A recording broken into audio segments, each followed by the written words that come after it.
Hey, what's up? In this video, we're going to be talking about how to promote your church on Facebook. And I'm literally going to take everything I've learned from the last several years running Facebook ads and doing tons of social media for thousands of churches, and I'm going to put it into this one video coming up.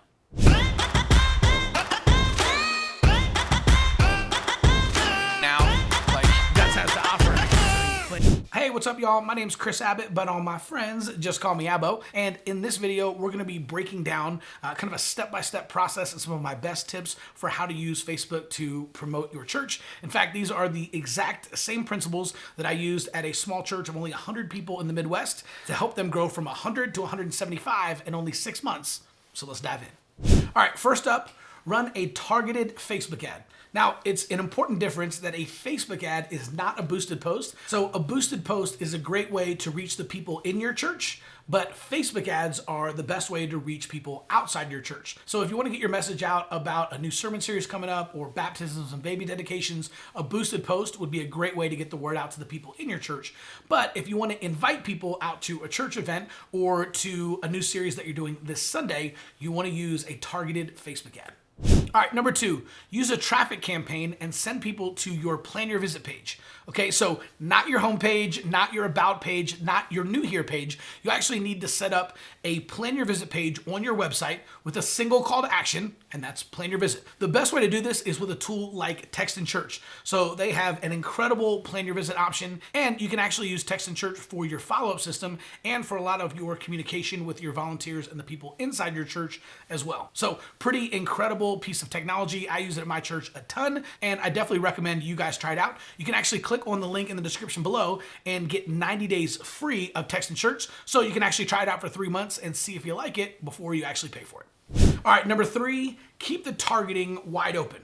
So we talked about creating a Facebook ad and running a traffic campaign to your Plan Your Visit page. One of the biggest mistakes that people make when they do this is they actually over-target. So when you're doing your targeting, all you want to do is target people within driving distance of your church.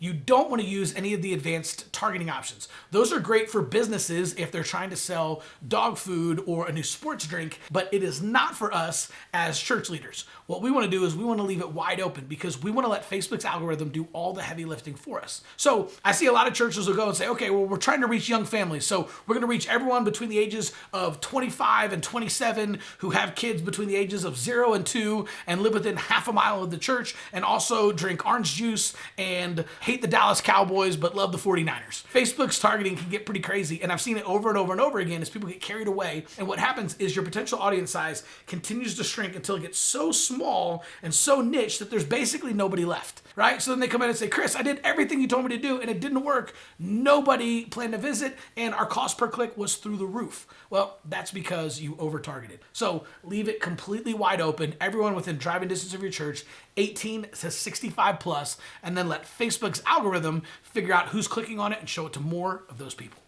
All right, so before I get to my last couple of points, I want to hear from you. What are some of the problems or obstacles that you have when you're trying to grow your church or promote your church on Facebook? Put it in the comments below. I want to hear from you.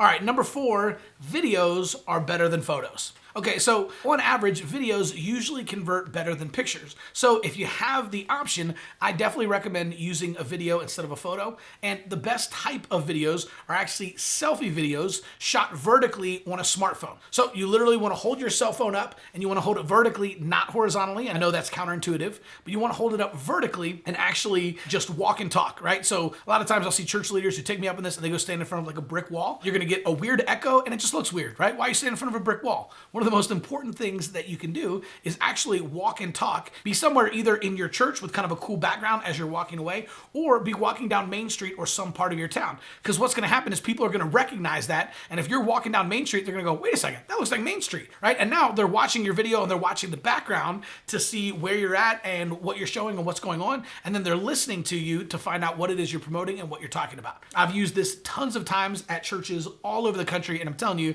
this is one of the most powerful types of videos videos that you can use. It's unpolished. It goes completely against what most people think. In fact, I've had a ton of larger churches fight me on this and say, no, man, we do everything with excellence. There's no way we're just doing a selfie video. And I make them do a split test with me. I say, go make one video exactly however the heck you want to do it, with lower thirds and music and background and fade to black and whatever you want to, and then shoot one selfie video. And every single time for the last 7 years, my selfie video has punched the excellence video in the face. And I'm not joking. Like, it normally performs at least 4 or 5 to 1, in some cases 10 to 1. It just works better because it's more authentic and people will take time to look at it. If you use a polished video that has background music and lower thirds and spinning logos and motion graphics, people immediately see it and they think commercial and they just keep scrolling. So they don't even watch your video. But if you show a selfie video, it looks like everything else on the platform. So they'll actually stop to take a look, see what it is you're promoting. So I recently helped a small town church in the Midwest use this exact strategy, where we just had the pastor and his wife create selfie videos walking around town and ran them as targeted Facebook ads that went to their Plan Your Visit page. And it was pretty awesome. Now, this church hadn't had a single visitor in over 3 months, but when we started running these targeted Facebook ads using selfie videos to their Plan Your Visit page, their church went from 100 to 175 in only 6 months. All right, and finally, number 5, utilize Plan Your Visit. Now, Plan Your Visit is seriously one of the most powerful church growth tools that I have seen in the last 30 years. This is something that we kind of pioneered at my church back in 2017. And literally the first time that we used it, we ran it for Easter Sunday. And this is just the idea of giving people the option and the opportunity to sign up and schedule an appointment to visit church. That way you can put a friendly host to meet them at the front door, help them get their kids checked in, give them a tour of the property, introduce them to some key staff and leaders, save seats for them in the service, and then actually sit with them in service, right? So we've been doing this for a couple of years now, but the very first Sunday that we launched this was Easter Sunday 2017, and I was shocked. So first off, it blew up. We actually had to take it off the website because we were on track to have over 100 families signed up for Plan Your Visit, and we didn't have enough hosts to host everybody, which is a great problem to have, but still a problem. And then we ended up showing up on Sunday morning, and we maxed out our entire main sanctuary. We maxed out our overflow sanctuary, and then we found out that our kids building, our 1st through 5th grade, actually had 3 times the amount of kids that it was legally allowed to have, and we were violating fire codes, so the fire marshal made us shut down our kids check-in. The bummer was we actually had a long line of young families that went all through the lobby, down the hallway, and into the parking lot waiting to check their kids in to our kids ministry. And so we had to literally go to all of them and say, hey, we're so sorry, we don't have any seats for you in our main sanctuary, we don't have any seats in our overflow sanctuary, and we don't have any room for your kids in our kids church. So again, great problem to have, but still a problem. And that Sunday, Easter Sunday 2017, we ended up having over 1,000 people who were stuck outside the church, who couldn't get a seat or put their kids in kids' church. And so after that, we continued to utilize Plan Your Visit. And we said, okay, well, obviously it works for Easter, but wouldn't this work over the summer? And so we proceeded to increase our first-time visitors in May, the very next month, by 42%, in June by 60%, in July by 87%, and in August by 113%, right? So at that point, we literally started teaching it to churches all over the country, and then they started seeing similar results. Because Plan Your Visit, it doesn't matter where you live in the country. It doesn't matter if you're at a big church, a small church, if you're in the north, the south, the east coast, the west coast. This works because this is human to human. Every single person wants a personal connection, and this is simply giving people an opportunity to lower the barrier of entry for them to show up and visit for the very first time. So if you like this video and you want to find more kind of outside the box strategies for reaching new people and growing your church, I actually created a brand new PDF called 101 Outreach Ideas You've Probably Never Heard of. And I promise if you download that PDF, there's going to be at least a couple dozen ideas that you've never heard of, that you never thought of. And it just may help you jumpstart some cool ideas for thinking outside the box and growing your church. So click on the link in the description below and you can go download that free PDF, 101 Outreach Ideas You've Probably Never Heard of.